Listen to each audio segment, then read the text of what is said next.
Welcome back. Hope everyone's been having a great day and a great week so far. Today I wanted to take the time to talk to you all about cryptocurrency transactions and just pretty much how they have been performing, along as why the XPOS is not necessarily performing as well as we might have hoped or might have wanted to by now. Now let me just throw on my glasses so I can actually see my notes and take a look at the article as well.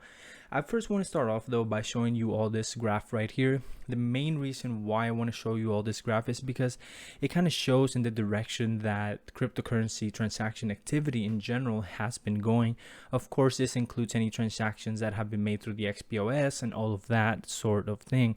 Now, as we can see back in 2013, 2015, we can actually see some pretty decent activity, but I feel like a lot of that was mainly due because around those times, the main things that Bitcoin cryptocurrencies were mainly being used for was on things like the Silk Road.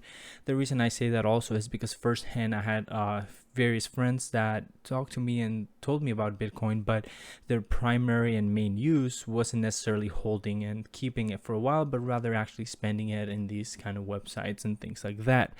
Now, but as we can see though, you can see that the trend starts to slowly move up, but definitely not as drastic as this downturn that it took. Now, part of the reason is because of the fear that people might have, because like we always hear these stories about how people lost so much money and things like that. So that's kind of like a stereotype of cryptocurrency today, where it's like you're just going to lose everything. And I think a lot of that downturn and low activity is due to that fear.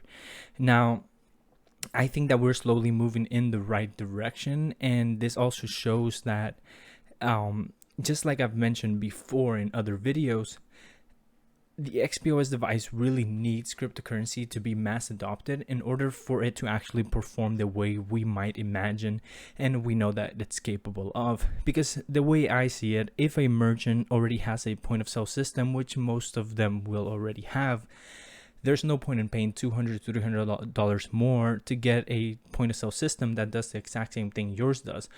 Obviously, the XPOS device lets you buy, sell crypto and use it to actually make purchases, but how many people are actually using their crypto to make everyday transactions today in today's day? It's little to none. It's pretty rare to see somebody going to a store and actually pay in crypto for their water bottle, for their groceries, or for whatever it may be.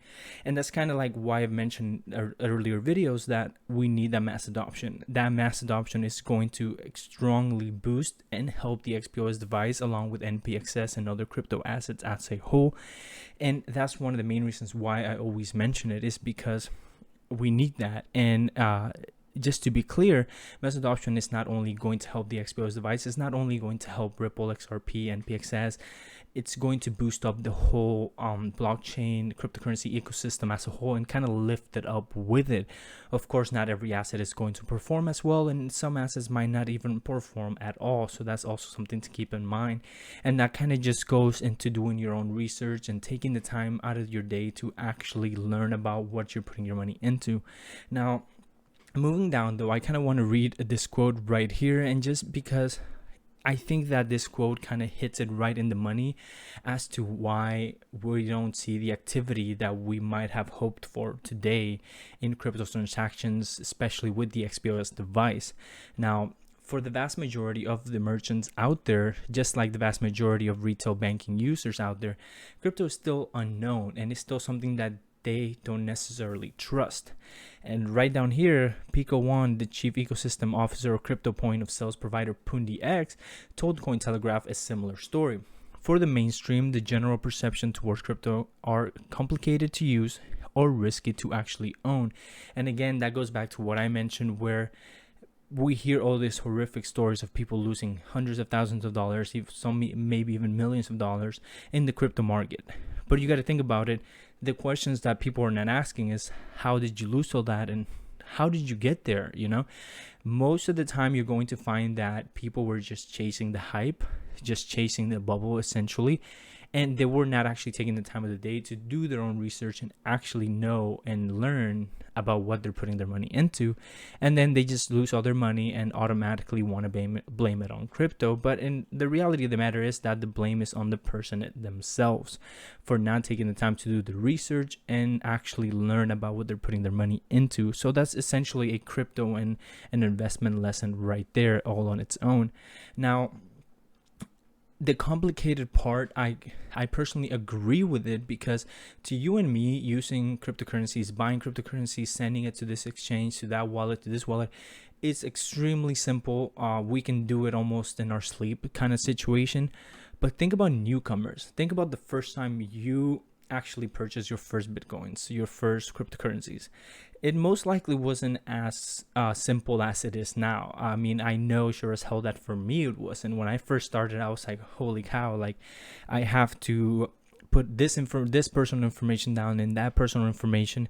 Then I have to get this wallet address that just by looking at the wallet address could be overwhelming. And I have to do this and do that, and then I have to wait and actually get my coins. And so it's kind of like a mess and a little bit overwhelming for newcomers. I know that I was trying to actually help a friend open a crypto account, and I was trying to do it over the phone because I wasn't able to be present at the moment. They just pretty much ended up telling me like, I'm just taking a step back and I'll work on this later. Months and months passed. I tried to remind them. They kind of never really wanted to go back into it until one day I actually got together with them and was actually able to help them do it right in front of them. However, when they started to see all this information that goes into it, and just when they saw the crypto address, their wallet address, they were extremely overwhelmed. And even though I was showing them, they were still lost and a bit confused. And I think those two are one of the biggest components that are kind of like hindering the growth of crypto at the moment. That, along with, I think we're still in the early stages of blockchain technology and crypto technology altogether. But the fact that we hear all these horrific stories are definitely keeping people at bay. And the way how to actually get started into putting money into crypto, it's not necessarily as simple as it is for you and me, especially for a newcomer. I know that Coinbase does generally a very good job at having they generally do a good job at actually making it as simple as possible. But even with Coinbase, it can get a little bit overwhelming. And I think that we're slowly working towards those steps, and we're slowly, that fear of I'm going to lose everything is slowly going away. And I think we're slowly seeing that progress. But with all of that being said, this is something that we also have to keep in mind, is we're essentially kind of in the early mid stages of cryptocurrency and blockchain. We're just now starting to essentially lift off of the ground. So don't come into the space expecting that you're going to make hundreds of thousands of dollars, millions of dollars overnight, in the next week, in the next month.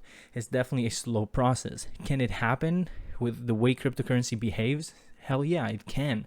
But the chances of it are quite slim for it to perform in such a dramatic way overnight.